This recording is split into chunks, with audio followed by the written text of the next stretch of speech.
Hello everyone, welcome back to my YouTube channel study with Poonam. I hope आप सभी लोग अच्छे होंगे और अपनी तैयारी को बेहतरीन तरीके से कर रहे होंगे। आज के इस वीडियो में हम सीटेट के पेपर 2 के लिए षष्ठी सामाजिक अध्ययन से महत्वपूर्ण क्वेश्चन करने वाले हैं, जो सीटेट के लिए अत्यंत महत्वपूर्ण है। तो चलिए पहला क्वेश्चन स्टार्ट करते। पहला क्वेश्चन है, निम्नलिखित में से किसको चालकोलिथिक युग भी कहा जाता है? ऑप्शन है पूरा पाषाण युग, नव पाषाण युग, ताम्र पाषाण युग, लौह पाषाण युग। तो इसमें आपका सही होगा ऑप्शन सी, ताम्र पाषाण युग। ताम्र पाषाण युग को चालकोलिथिक युग या कैलकोलिथिक काल भी कहा जाता है। तांबा धातु का प्रयोग औजार बनाने के लिए ताम्र पाषाण युग में किया गया था। पूरा पाषाण युग को जो भीम बेटिका की गुफाएं में चित्र बनाई गई वह पूरा पाषाण कालीन चित्रकलाएं हैं। नव पाषाण काल युग में कृषि आग और पहिए का आविष्कार किया गया। नेक्स्ट है, हर्षचरित नामक पुस्तक किसने लिखी? आर्यभट्ट, बाणभट्ट, विष्णुगुप्त, परिमल गुप्त। तो इसमें आपका सही होगा हर्षचरित नामक पुस्तक के लेखक बाणभट्ट हैं। ऑप्शन बी सही होगा।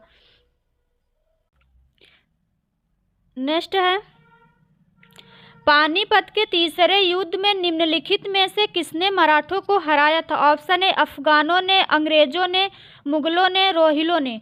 तो इसमें आपका सही होगा ऑप्शन ए, अफगानों ने। पानीपत की तीसरी युद्ध 14 जनवरी 1761 में हुआ था।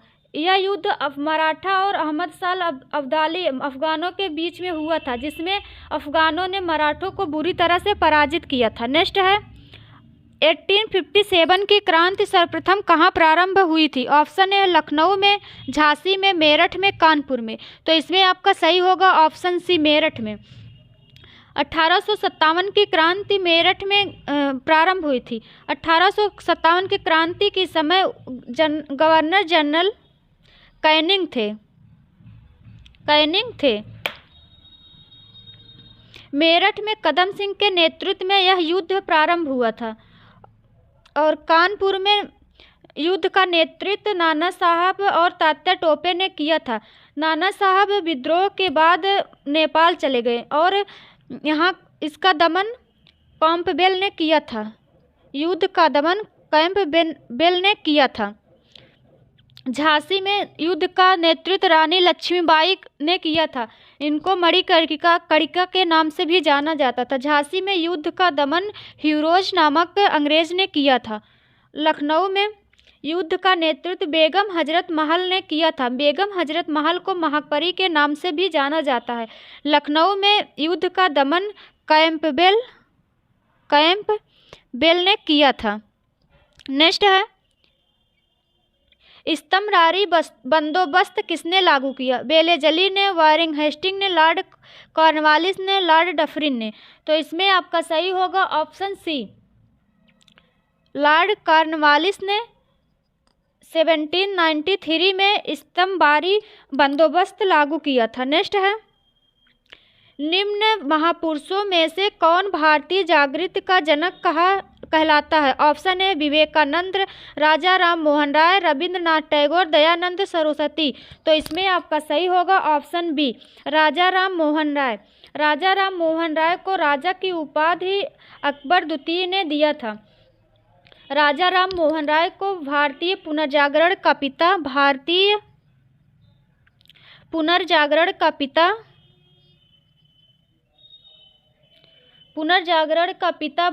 राष्ट्रवाद का पैगंबर, अतीत और भविष्य के मध्य सेतु, भारतीय राष्ट्रवाद का जनक, आधुनिक भारत का पिता, युग दूत कहा जाता था।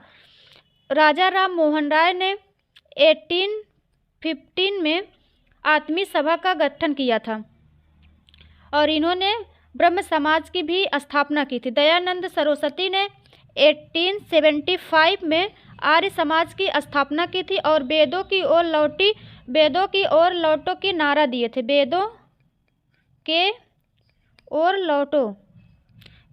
ओर लौटो का नारा दिए थे। और दयानंद सरस्वती ने ही शुद्धि आंदोलन भी चलाया था। स्वामी विवेकानंद ने 1897 में कृष्ण मिशन की स्थापना किए थे। रविंद्रनाथ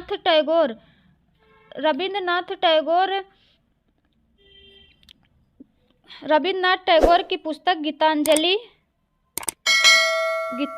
है। नेक्स्ट है, महात्मा गांधी ने 1930 में सविनय अवज्ञा आंदोलन कहाँ से प्रारंभ किया था? ऑप्शन है सेवाग्राम से, दांडी से, सूरत से, वर्धा से। तो इसमें आपका सही होगा ऑप्शन बी, दांडी से। महात्मा गांधी ने 12 मार्च 1930 को साबरमती से दांडी पहुंचकर 6 अप्रैल 1930 को नमक कानून को भंग किया और सविनय अवज्ञा आंदोलन को स्टार्ट किया था। नेक्स्ट है, 1904 में क्रांतिकारी संगठन अभिनव भारत संगठित किया गया था। ऑप्शन है ओडिशा में, बंगाल में, उत्तर प्रदेश में, महाराष्ट्र में। तो इसमें आपका सही होगा ऑप्शन डी, महाराष्ट्र में। अभिनव भारत सभा का स्थापना बी.डी. सावरकर ने किया था। यह महाराष्ट्र के नासिक में स्टार्ट हुआ था। नेक्स्ट है, निम्नलिखित में से किस एक ने सुभाष चंद्र बोस को देश नायक कहा था? ऑप्शन महात्मा गांधी ने, राम मनोहर लोहिया ने, रविंद्रनाथ टैगोर ने, सरदार वल्लभ भाई पटेल ने। तो इसमें आपका सही होगा ऑप्शन सी। ऑप्शन सी सही होगा, रविंद्रनाथ टैगोर ने। और महात्मा गांधी ने बोस को देशभक्तों का भक्त कहा था। भक्तों का भक्त कहा था। महात्मा गांधी ने सुभाष चंद्र बोस को देशभक्तों का भक्त कहा था। नेक्स्ट है, निम्नलिखित में से किस एक्ट के द्वारा भारत के गवर्नर जनरल को अध्यादेश जारी करने की शक्ति प्रदान की गई? ऑप्शन है चार्टर एक्ट 1833 को, इंडियन काउंसिलिंग एक्ट 1861 को, इंडियन काउंसिलिंग एक्ट 1892 को, इंडियन काउंसिलिंग एक्ट 1909 को। तो इसमें आपका सही होगा option B, Indian councils act 1861 को। नेक्स्ट है, विश्व का सबसे ऊंचा पर्वत शिखर कहाँ स्थित है? भारत में, तिब्बत में, नेपाल में, उपरोक्त में से कोई नहीं। तो इसमें आपका सही होगा ऑप्शन सी, नेपाल में। विश्व का सबसे ऊंचा पर्वत शिखर नेपाल में स्थित है, माउंट एवरेस्ट। इसकी ऊंचाई 8848.86 मीटर है। यह नेपाल में स्थित है। नेपाल में इसको सागरमाथा के नाम से जाना जाता है। नेक्स्ट है, किस ग्रह के चारों ओर वलय हैं? ऑप्शन है पृथ्वी, बुध, मंगल, शनि। तो इसमें आपका सही होगा ऑप्शन डी, शनि के चारों ओर वलय हैं। और बृहस्पति और वरुण के पास भी वलय हैं। नेक्स्ट है, तमिलनाडु में जाड़ों में वर्षा क्यों होती है? उत्तर पूर्वी मानसून से, बंगाल की खाड़ी से उठे तूफान से, दक्षिण पूर्व मानसून से, दक्षिण एशिया मानसून से।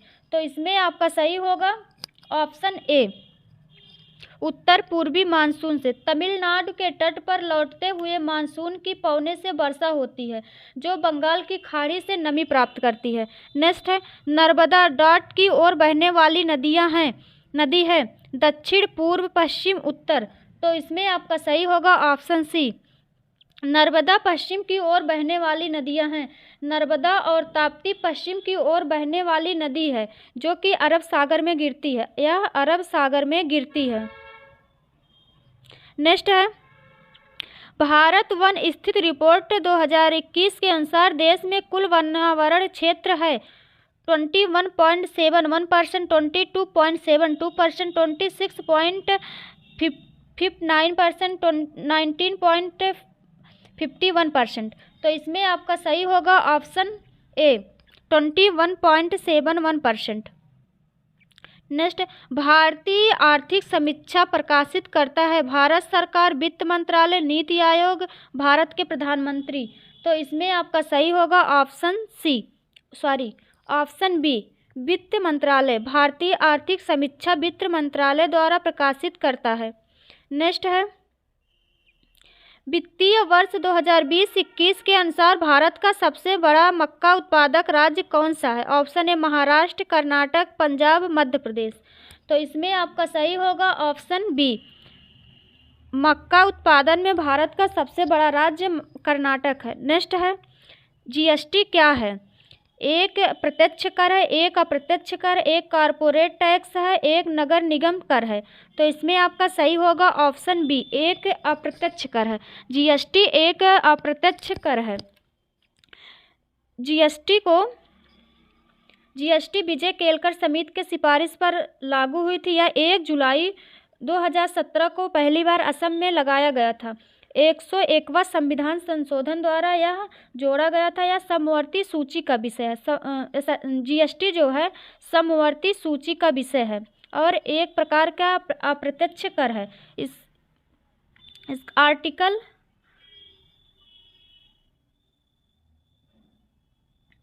यह आर्टिकल 246A में दिया गया है। इसका अध्यक्ष वित्त मंत्री होता है, जो कि आर्टिकल 279(1) में दिया गया है। नेक्स्ट है, नीति आयोग के अध्यक्ष निम्नलिखित में से कौन है? निर्मला सीतारमण, अमिताभ कांत, नरेंद्र मोदी, राजीव कुमार। तो इसमें आपका सही होगा ऑप्शन सी, नीति आयोग के अध्यक्ष भारत के प्रधानमंत्री होते हैं, जो कि इस वर्तमान में नरेंद्र मोदी नीति आयोग के अध्यक्ष हैं। नीति आयोग की स्थापना 2015 में हुई थी। 1 जनवरी 2015 में हुई थी। यह योजना आयोग के स्थान पर आया था। इसके अध्यक्ष पीएम होते हैं और उपाध्यक्ष वर्तमान उपाध्यक्ष सुमन कुमार वेरी और सीईओ हैं परमेश्वर नैयर। नीति आयोग को थिंक टैंक भी कहा जाता है। थिंक टैंक भी कहा जाता है। नेक्स्ट है, भारतीय रिजर्व बैंक का राष्ट्रीयकरण किस वर्ष किया गया था? 1939 में, 1949 में, 1959 में, 1969 में। तो इसमें आपका सही होगा ऑप्शन बी, 1949 में। भारतीय रिजर्व बैंक का राष्ट्रीयकरण 1 जनवरी 1949 में किया गया था। आरबीआई की स्थापना, भारतीय रिजर्व बैंक की स्थापना 1935 में 1 अप्रैल 1935 में यंग हिल्टन आयोग के सिफारिश पर हुई थी। प्रारंभ में कोलकाता, इसका हेडक्वार्टर कोलकाता था, वर्तमान में मुंबई में है। इसका राष्ट्रीयकरण 1 जनवरी 1949 में हुआ था। वर्तमान अध्यक्ष हैं शक्तिकांत दास 25 नंबर के, और फर्स्ट अध्यक्ष ऑसबोर्न स्मिथ थे और फर्स्ट भारतीय अध्यक्ष सीडी देशमुख थे। नेक्स्ट है, भारत में राष्ट्रीय पंचायती राज दिवस मनाया जाता है 26 जनवरी को, 2 अक्टूबर को, 21 अप्रैल को, 24 अप्रैल को। तो इसमें आपका सही होगा ऑप्शन डी, 24 अप्रैल को। नेक्स्ट है, लोकसभा के अध्यक्ष को हटाया जा सकता। ऑप्शन है, लोकसभा के उपस्थित सदस्यों को 2/3 बहुमत से पारित संकल्प द्वारा। बी है, लोकसभा के सभी सदस्यों के बहुमत से पारित संकल्प के द्वारा। सी है, प्रधानमंत्री की सिफारिश पर राष्ट्रपति द्वारा। डी है, इनमें से कोई नहीं। तो इसमें आपका सही होगा ऑप्शन बी, लोकसभा के सभी सदस्यों के बहुमत से पारित संकल्प के द्वारा लोकसभा अध्यक्ष को हटाया जा सकता है। नेक्स्ट है, निम्नलिखित में से कौन सा एक सही सुमेलित नहीं है? ऑप्शन ए, एक तरफ आर्टिकल दिया गया और एक तरफ उससे संबंधित तथ्य दिया गया। आर्टिकल 39A में दिया गया है समान न्याय एवं निःशुल्क विधिक सहायता। अनुच्छेद 40 में ग्राम पंचायतों का संगठन। अनुच्छेद 44 में समान नागरिक संहिता। अनुच्छेद 48 में कार्यपालिका से न्यायपालिका का पृथक्करण। तो इसमें आपका सही होगा ऑप्शन डी। ऑप्शन डी सही सुमेलित नहीं है। आर्टिकल 39(1) में समान न्याय एवं निःशुल्क विधिक सहायता दिया गया, सही है। आर्टिकल 40 में ग्राम पंचायतों का संगठन, ये भी सही है। 44 में है समान नागरिक संहिता, ये भी सही है।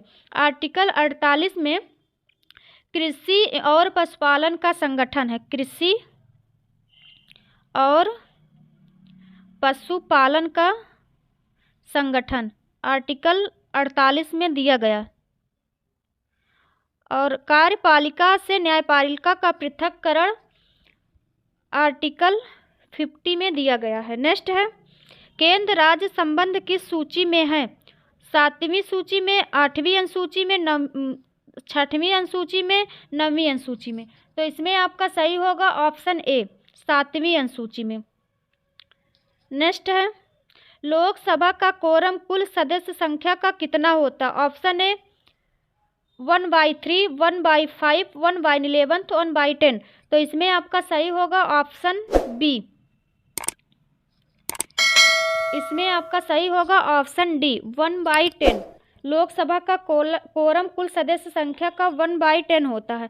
नेक्स्ट है यदि एक बर्तन में तैरती हुई बर्फ पिघलती है तो उस बर्तन में पानी का स्तर है, ऑप्शन ए बढ़ता है, कोई परिवर्तन नहीं होता, पहले बढ़ता है फिर घटता है, डी है घटता है। तो इसमें आपका सही होगा ऑप्शन बी, कोई परिवर्तन नहीं होता। यदि एक बर्तन में तैरती हुई बर्फ पिघलती है तो उस बर्तन में पानी का स्तर में कोई परिवर्तन नहीं होता है। नेक्स्ट है शोल्डर किन दो धातुओं से बना मिश्र धातु है? ऑप्शन ए है जिंक और सीसा, जस्ता और तांबा, टिन और जस्ता, टिन और सीसा। तो इसमें आपका सही होगा ऑप्शन डी, टिन और सीसा। नेक्स्ट है डॉट डॉट ऊष्मा का सबसे अच्छा चालक है, पारा, सीसा, चांदी, इनमें से कोई नहीं। तो इसमें आपका सही होगा ऑप्शन सी, चांदी जो है ऊष्मा का सबसे अच्छा चालक होता है। नेक्स्ट है निम्नलिखित में से किसको कोशिका का सख्त गृह भी कहा जाता है? ऑप्शन ए लवक, सूत्रकणिका, गोल्जिकाय, कोशिका भित्त।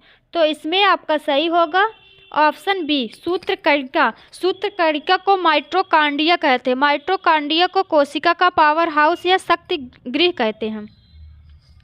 नेक्स्ट है स्कर्वी एक बीमारी है जो गंभीर और अस्थायी कमी के कारण होता है। ऑप्शन है vitamin K, vitamin A, vitamin C, vitamin B. तो इसमें आपका सही होगा option C, vitamin C. Vitamin C की कमी से स्कर्वी नामक रोग होता है जो, और स्कर्वी को नाभिक रोग भी कहते हैं, नाभिक रोग भी कहते हैं। यह बहुत बार पेपर में पूछा गया है कि नाभिक रोग किसे कहते हैं? तो नाभिक रोग स्कर्वी रोग को कहते हैं। विटामिन सी का रासायनिक नाम है स्कॉर्बिक एसिड और इसकी कमी से स्कर्वी नामक रोग होता है। विटामिन के का रासायनिक नाम है